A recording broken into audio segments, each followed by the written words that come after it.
Une fois n'est pas coutume, nous vous emmenons aujourd'hui à la découverte d'une exposition qui se tient au Centre d'initiation à la nature et à l'environnement de Strasbourg. Elle célèbre le 100e anniversaire de la naissance du docteur Henri Ulrich.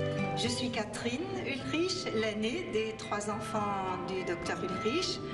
Et je suis celle qui habite à Strasbourg et qui donc était très souvent proche de notre père. Et j'ai eu l'idée de l'envie profonde de faire cette exposition tout de suite, quelques mois après son départ, puisque moi-même j'exposais la nature et la culture islandaise et j'avais envie de la dédier à mon père qui venait de partir dans la même année. Et ce jour-là, je me suis dit, un jour, peut-être pour ses 100 ans, je vais organiser quelque chose en sa mémoire.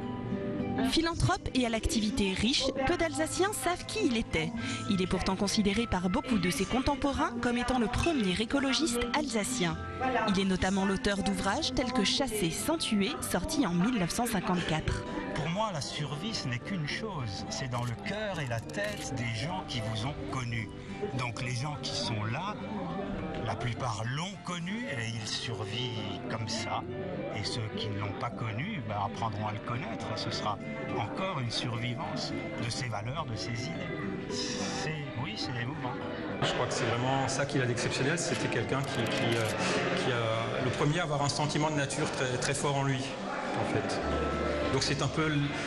En fait, on est un peu tous ses héritiers, tous les gens qui aujourd'hui se battent pour la défense de l'environnement. On lui doit tous quelque chose, je crois.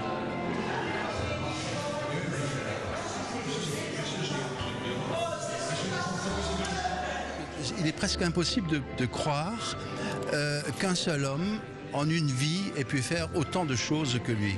Je le disais tout à l'heure, il jouait à l'orgue avec Albert Schweitzer. Il a été écrivain, il est l'auteur d'une bonne dizaine, voire plus de livres. On le dit souvent pour les vieux Africains, quand un Africain disparaît, c'est une encyclopédie qui disparaît. Lorsque Henri Ulrich a disparu, c'est une encyclopédie qui a disparu.